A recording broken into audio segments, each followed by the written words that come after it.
Ketua Umum Partai Kebangkitan Bangsa atau PKB Muhaimin Iskandar mengingatkan Presiden Joko Widodo agar tidak melakukan reshuffle atau perombakan demi kepentingan politis semata. Menurutnya reshuffle kabinet harus bisa meningkatkan kinerja pemerintah. Caimin mengaku enggan berspekulasi soal kemungkinan akan adanya kader dari partai politik tertentu yang akan tersingkir dari kabinet dalam reshuffle kali ini.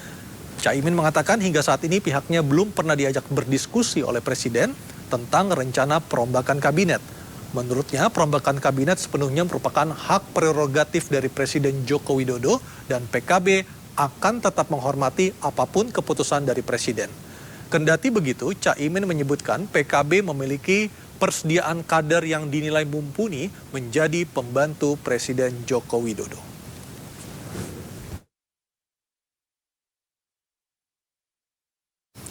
Wakil Ketua Umum Partai Persatuan Pembangunan Arsul Sani mengatakan pihaknya hingga hari ini belum pernah diajak bicara oleh Presiden Joko Widodo soal kocok ulang menteri alias reshuffle kabinet.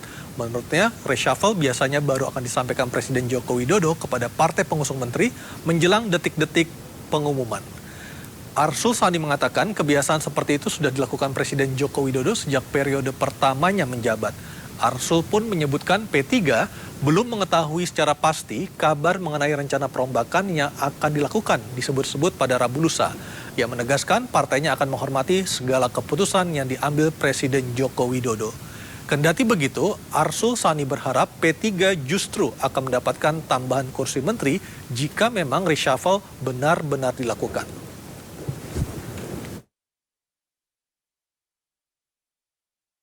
Dan sudah bergabung bersama kami Ahmad Baidowi, Ketua DPP P3. Selamat malam, Mas Owi. Selamat malam, Assalamualaikum. Waalaikumsalam warahmatullahi wabarakatuh. Kondisi sudah sehat? Alhamdulillah sudah. Mudah-mudahan tidak sakit gara-gara mikirin reshuffle ya. Ya. Selamat malam, Mas Ahmad. Malam. P3 sudah diajak ngomong, Mas Owi, oleh Presiden soal rencana reshuffle ini? Ya, minggu yang lalu PLT Ketum P3 Bapak Mardiono itu diundang ke istana. Oke. Tentu namanya Ketua Umum Partai Politik, anggota koalisi hadir bersama Presiden di istana, tentu banyak yang dibicarakan lah. Ya.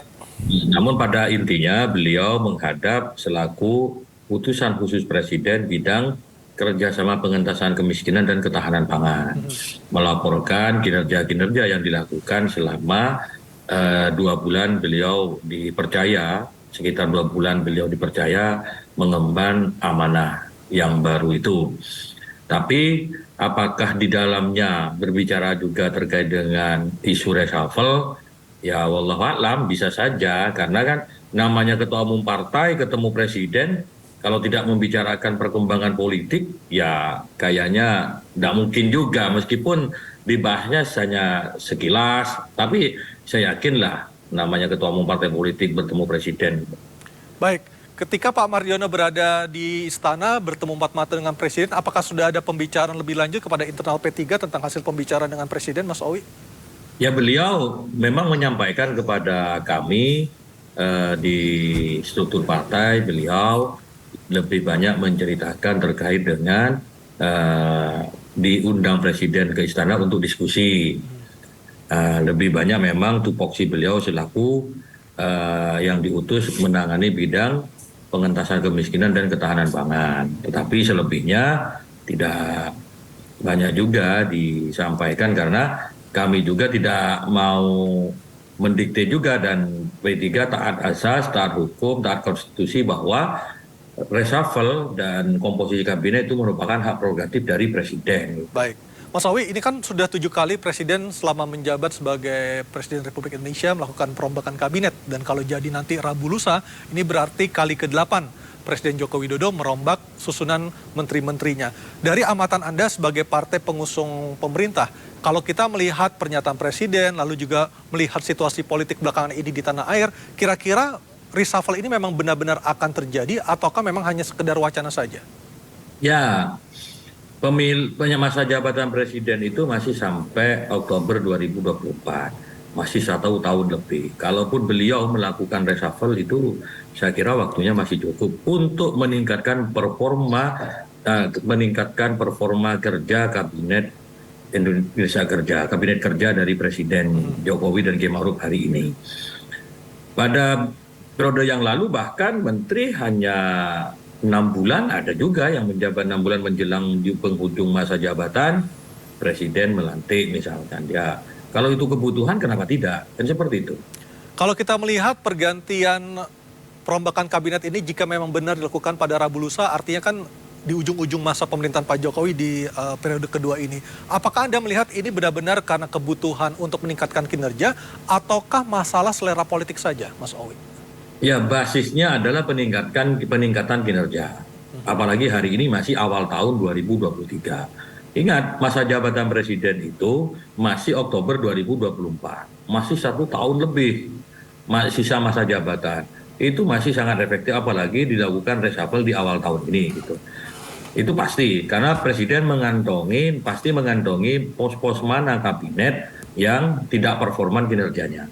Kalau kemudian dikaitkan dengan isu politis ya wajar saja, karena di kabinet itu juga gabungan dari koalisi partai, dan jabatan di kabinet itu kan jabatan politis gitu.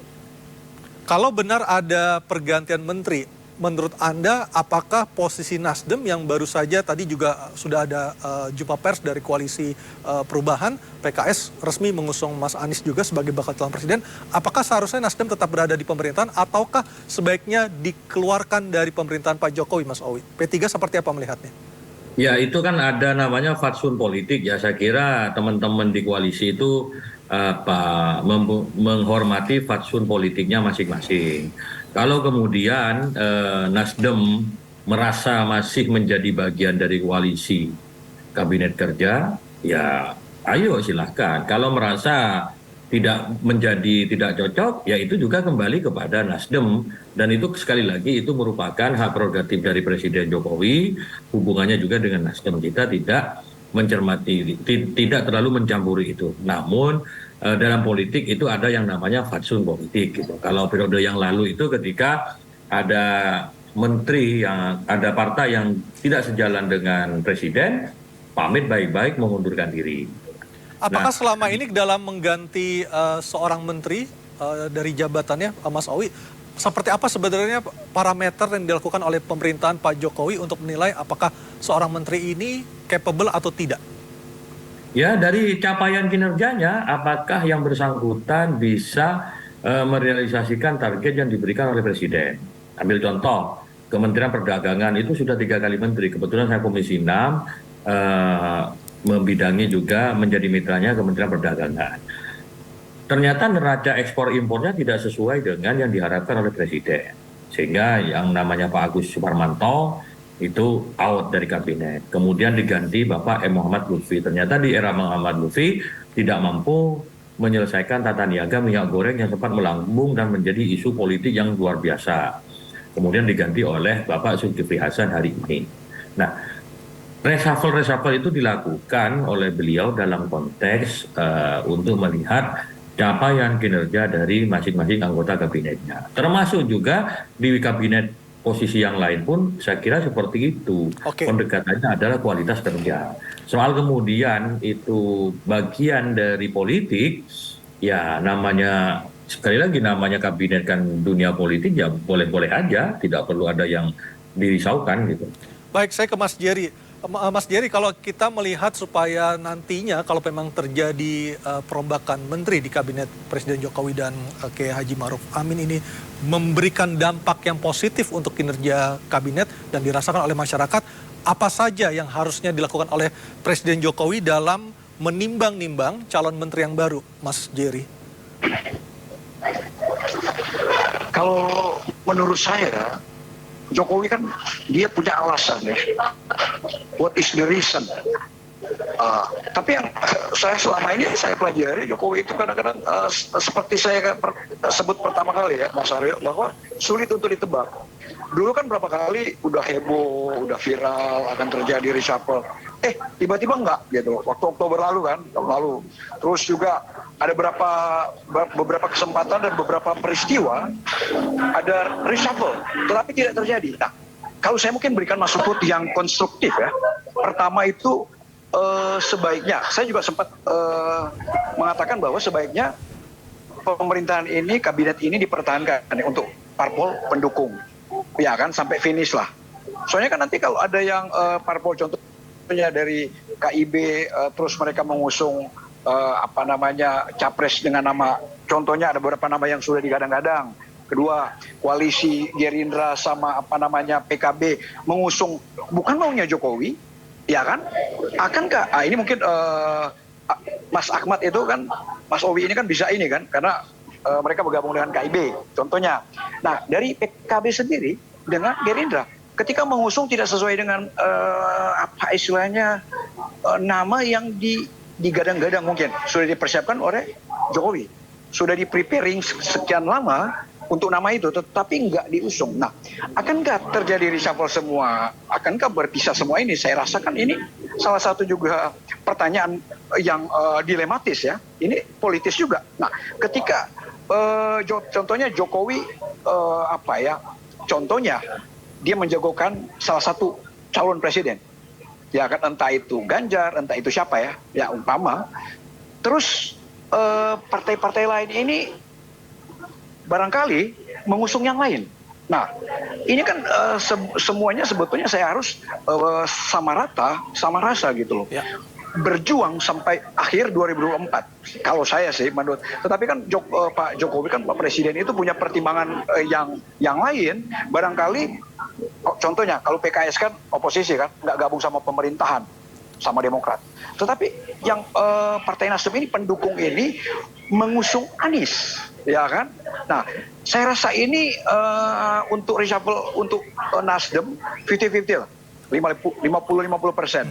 Barangkali bisa di reshuffle diganti dengan kader Nasdem. Baik. Tetapi itu mungkin mustahil. Ya, seperti itu Mas Aryo. Baik, kita akan break dulu Mas Owi dan juga Mas Diary. Kita akan lanjutkan nanti dialog kita usai pariwara. Tetaplah bersama kami di MNC News Prime.